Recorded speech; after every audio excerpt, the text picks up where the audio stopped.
Scar and I walked into the Skanoran area of Demise Cry, which was beautiful. They had the same buildings that the rest of the Ceremaians had, but they asked the Ceremaian masons not to put in the same texturing that everything else had, which gave them room for the wooden art. I guess it wasn't art, but the traditional wooden weavings that the Scanorans did. You know, I've been thinking about this whole time. Why are we in this, what did this even used to be? It's really small. Like a storage closet or something. Like, why are you here? We live in a huge palace. You could be anywhere you want, like an armory or the gardens. You like the gardens.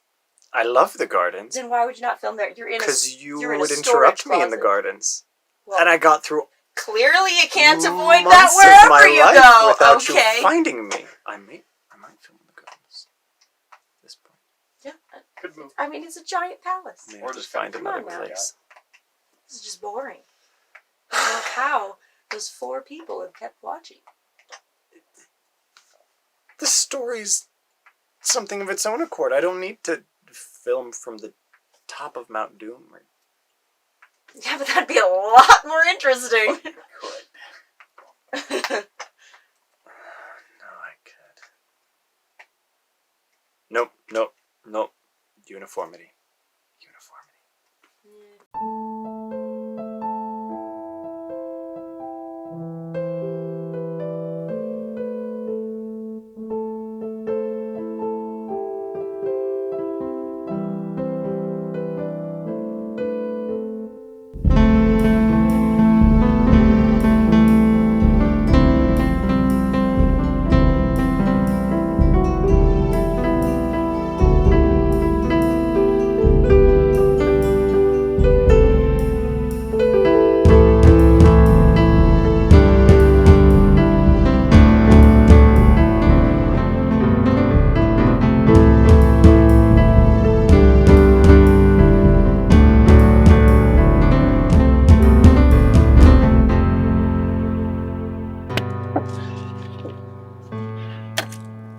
Took you long enough.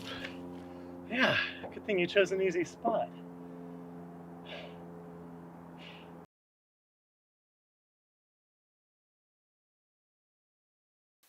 Chapter 26. It's super simple, she said. When you use a gate that's portable, it starts out on 2 separate worlds and there are 2 versions, one on each world.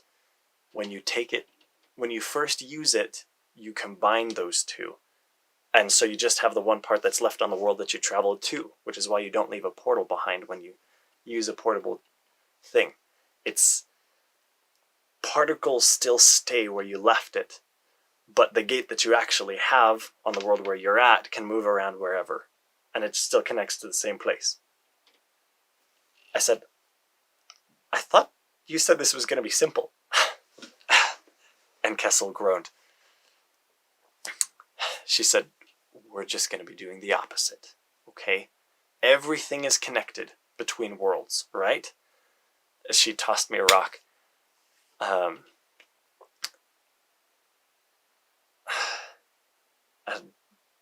It wasn't a gate. I wasn't sure if she knew that or not. But she continued to explain, as if speaking to a child. She had her silvery hair and her vivid colored skin. It looked like she was from a kid's show, and like she was trying to explain the ABCs, but this was super confusing to me. Anyway, she said, you're going to take that rock, and you're going to feel the particles in another world that make up that same rock, right? They're the same particles, just separated. You're going to pull that rock into 2 to make it into a gate. I said, like 2 halves? And she said, no. It's the same particles. You are just going to bring the particles from the other world into this world along with this rock. I said, is that even going to work? And she said, you travelers move materials between gates all the time. Yes, it's gonna work. You just gotta do it. And I was like, I'm not sure this is gonna... And she said, please, just try. It's all theoretical for me, and I want to see if it's gonna work. I said, all right, still not knowing exactly what I was doing. But I took the rock that she'd given me and walked over to one of the 6 librarians that was here on the traveling platform. And the one that I came to looked amused. He was holding a gate to the world of decision, which was where our mission today was going to. I'd come early, to be early. I hadn't expected to be assaulted by Kessel. But I stepped within within range of the gate that the librarian was holding. I shook my head. I took hold of the stone, and here, being within the gate, I could already feel the other world around me, and I could see streams of light that connected this gate to the world around me. I could feel decision around me. And as I held up the rock, I could see the streams of light and color that bled from this rock, connecting even to the air itself. And so the lines shimmered and danced as the air moved around. I said, all right. I could feel decision here, and I had access to it. I overlapped the worlds, and I took the rock, and I tried to pull it apart. I could feel the other version of this rock, but nothing happened. I thought maybe I should be pulling along the lines of light, because they connected me to the rest of everything else. And so I turned my hands so that I was pulling towards myself and away from myself along these lines of reality. And still nothing. Now, by this point, it had been another week since our last chapter, and I had somewhat not forgiven, but I'd become okay with siring again. I still didn't like it. I still didn't like giving myself up to destiny, but I was willing to do it, and especially just to further all of these things that we were doing. So I closed my eyes and focused on this stone in my hands, and again I could feel the version of this stone in the world of decision. I could feel its particles. And siring, I took hold of the rock and I pulled apart with my hands, but I also pulled apart with my mind, separating the two. And I could feel my hands growing further apart until there was a pop. And I opened my eyes and there were 2 stones in my hand. The same shape, though one of them was like the one that I pulled out of the world of decision was half as heavy as the one in my other hand, and it seemed to be made of all kinds of different materials, though they had the same shape. The librarian's amusement turned to shock, and I thought, and looking at them I could tell that they were gates. I thought, interesting. I went back to Kessel. I was like, well, you got it. And she took one of them from my hands. And she said, it worked. And I said, why don't they look the same? And she said, well, the one that I gave you here on Saramea was compressed and turned into a single rock. On the world of decision, maybe those same materials exploded in a volcano and got scattered, some of it turning into sand, some of it combining with other elements to become particles of other compounds. So, yeah, but they're the same particles between the 2 worlds. I still didn't quite comprehend that either. Anytime I talked to Kessel, I felt like a child. But anyway, and I said, but that's weird that it's on the world of Saramea, but connected to the world of Saramea, and not from the world of Saramea. And Kessel said, it's okay, you do that all the time. I was like, okay, so what's the point? And she's like, well, you can make gates. You can connect the two worlds. She said, and she ran across the platform. She said, because these two are connected, you can travel between 2 points on the same world without actually traveling. And I thought, oh, Kessel is a genius. What? And she said, come to me, like, use the stone. And so I focused on the stone in my hand, and I could feel her stone, like, in her hand without having to sire, like, through my traveling. And I tried to bring the two together, but I couldn't quite. Like, I could feel it, but I couldn't move it. And I was like, yeah, that's not going to happen. And Kessel thought, I was sure. I mean, once I realized you could actually make gates like this. And I was like, no, I think you're right. I just can't do it. I can't shift planes of reality. He said, but if you come to Blaze with a gate to the world of Pokemon and a bag of apples, I think he could do it for you. And she said, I'm going to do that. She said, how long do you have until the mission starts? And I pulled up my mobile and I said, I've still got about 10 minutes. And she said, perfect. Then you can make some more gates. And she pulled out a bag of rocks and dumped it next to me. And I said, Kessel, your experiments are important, but this can wait until after the mission. And she said, no, I'm definitely taking some back with me. Don't get me wrong. But these are for you and for your mission. I know how hard it was for the travelers to slip onto those ships and get gates there and slip out. Imagine if every team had an emergency gate that could get them back to Saramea or get them to each other on this world. And I thought that actually would be super useful. When did she come up with all of this? But I said, all right, fine. And she took the other rock from my hand. She said, I'm going to use these for my research. And she wandered off. And so I picked up the bag of rocks and sat down by the librarian again. And because, he had the gate that could link me to Decision. And I pulled out the rocks and same thing. Pulled them apart. And with every one, I kind of got the feel better. Started to kind of understand more what exactly I was doing. And I'd already separated a few dozen. I tried to keep each one with its pair, though each of the rocks was a different shape, and so that kind of helped me tell them apart. But I just picked up a new one when Scar slammed down on the platform, dropping down from up above, as always. And she said, oh, you're playing with rocks? It is a little bit worrisome, though it is super cute.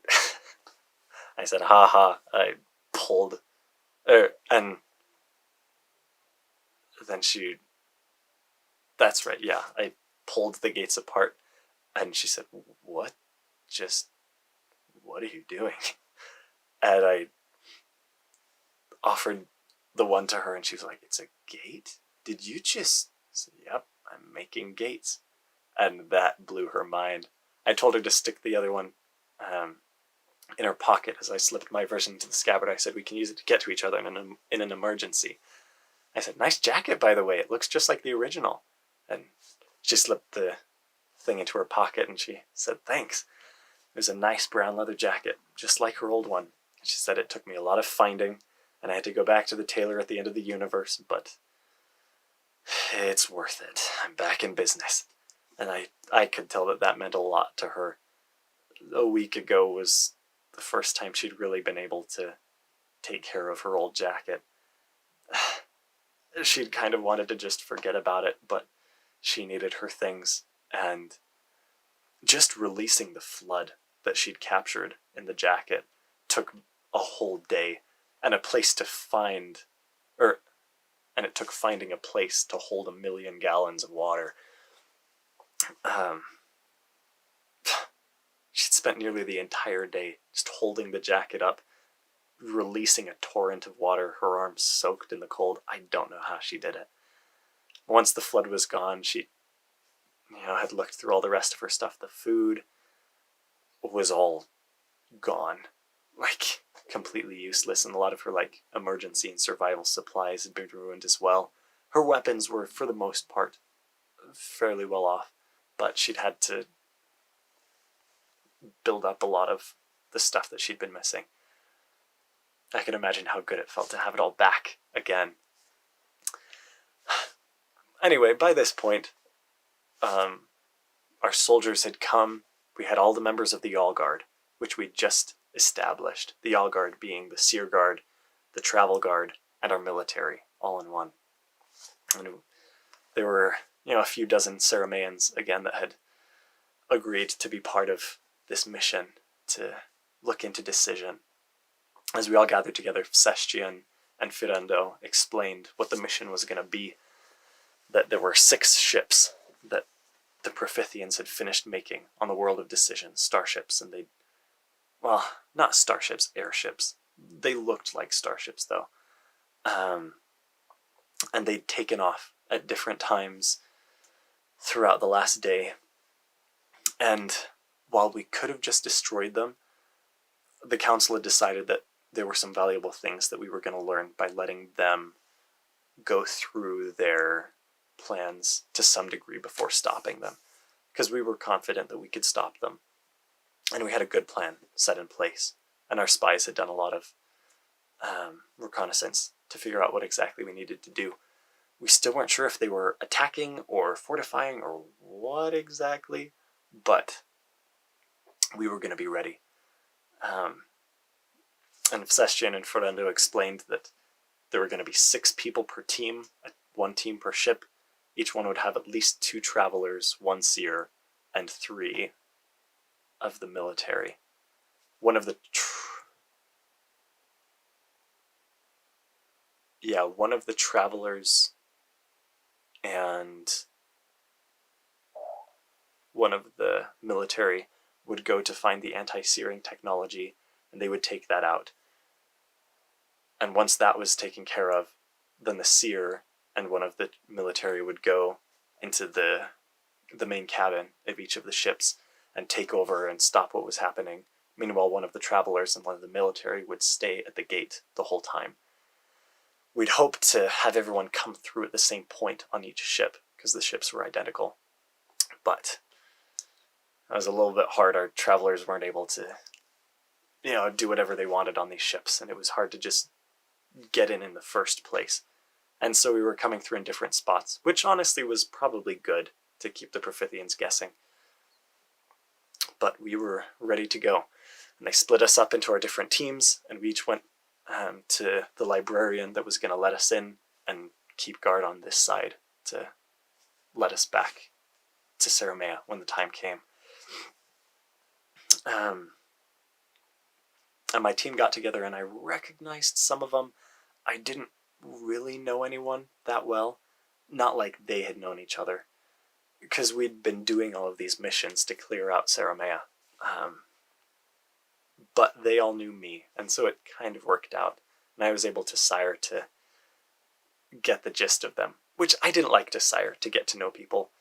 But I wanted to know their strengths and their capabilities for this mission if I was going to be leading them. And I started talking to Claw, who was the military person that was going to be my partner through this whole thing. And I did recognize him. He was one of the Ceremaians who had been part of the mission to Trust, one of the 6 that had survived. And he was a good man. He wore the standard All-Guard uniform, which was dark gray uniform, long sleeves, and fairly simple, with pockets that snapped closed with buttons all along down the sides. And he had a vest that had pockets through it as well, with a small holster for a small gun, a bigger gun slung around his back, and other supplies. Every member of the military had an ISO crystal for healing, and a few other random things as well. A knife, a little first aid kit, some small rations. And yeah, he was ready to go. He also had on his shoulders a purple patch that marked him as part of the military. Our seers had orange gold patches, and our travelers had emerald green patches. And I was a little different. I wore my uniform. My suit that set me apart was kind of a symbol.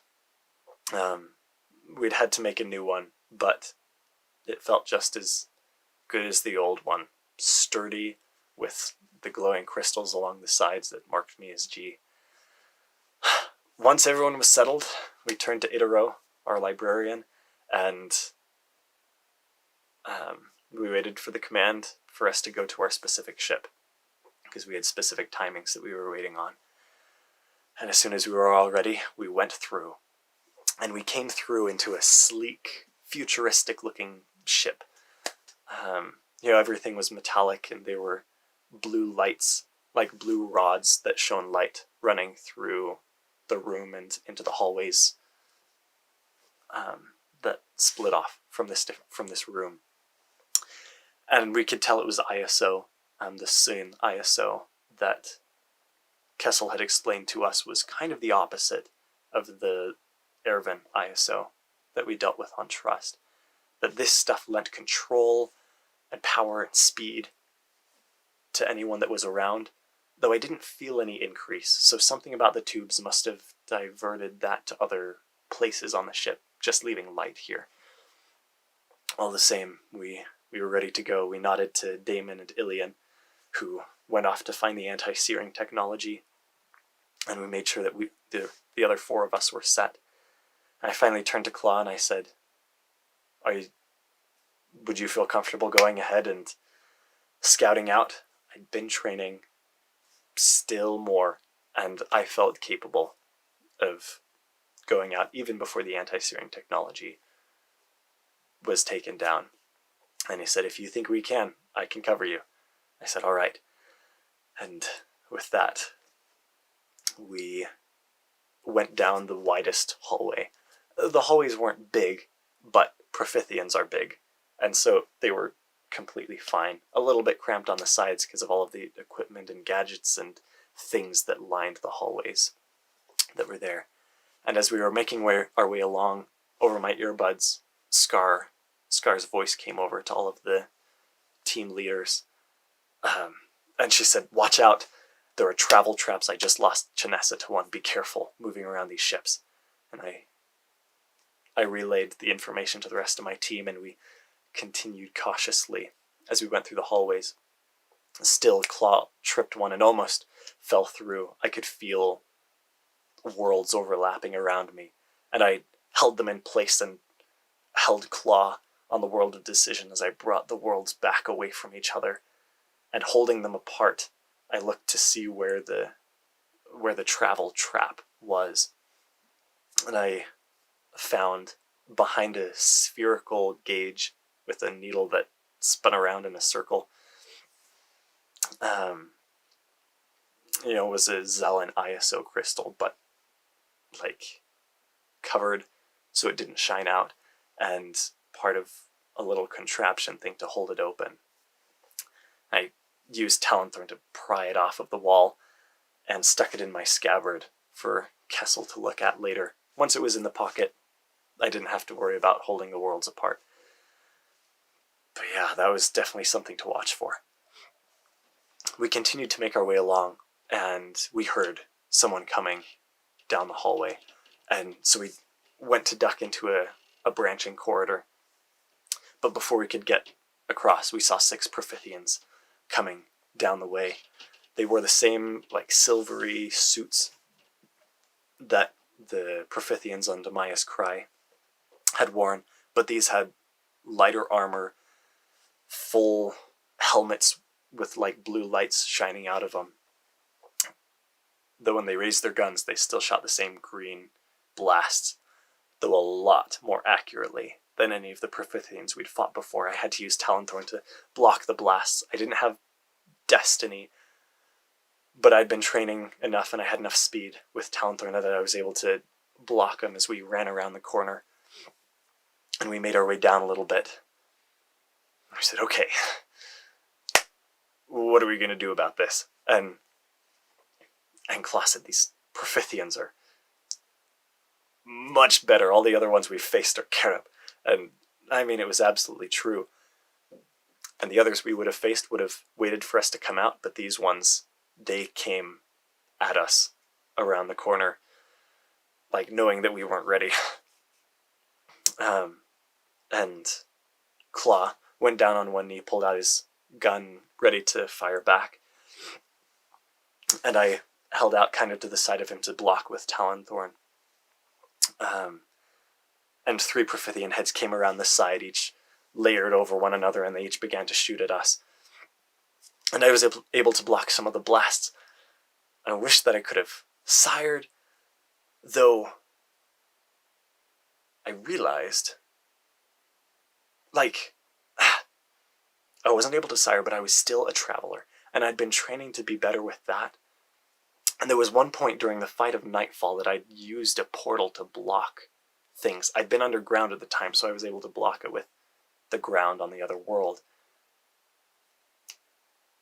But I could still do something. I reached into my scabbard and pulled out the stone that I'd made into a gate, and that I'd shared with Itaro, our librarian, because I'd made a bunch of them and given them to the different teams. I slipped it from my scabbard into my pocket so I could still access that world. And I patched into Itaro as I tried to block blasts. And I said, Itaro, that emergency gate that I gave you, I need you to get it somewhere safe. It's about to unleash Prophithian blasts. And she yelped over the phone, and as the Prophithians were shooting at us, Claw shot back, and I heard him grunt that he got hit. I hadn't been hit so far, but I was trying to block what I could. I still wasn't a phenomenal fighter, though. I said, Itaro! And she said, done! And so I reached out and overlapped the worlds, but I overlapped them in front of us, between us and the Prophithians. And with that gate open, all of the lasers disappeared into this thing. And as soon as he saw that we were safe, Claw put down his gun and braced himself against the floor. I looked down to see that he'd been shot 3 times. And he'd been kind of in front of me, trying to take the brunt of the attack, which... I know that my people love me, but it hurts to see them trying to protect themselves when I have my own protections. Anyway, I reached into my scabbard and I pulled out a Feelit ISO crystal to heal him. But the moment I pulled it out, it started to bleed green because I was using my traveling abilities. And I realized I wasn't going to be able to help him like that. And I told him to pull out a Feelit ISO crystal, and that I had to be a little bit further apart so that I could let him heal. But I said, you're going to be safe. You're going to be fine. And he nodded and pulled out a crystal, holding it to 3 of the wounds, 3-inch diameter holes that had been shot into him. I could tell that it hurt. The wounds were cauterized, but still not good at all. And with him safe, I turned back to the Prophithians. The 3 were still guarding the other side, and the other 3 ran across. And were ready on the other side, so all 6 were able to fire at us. And I held Talonthorn, ready to face these Prophithians myself. End of chapter 26.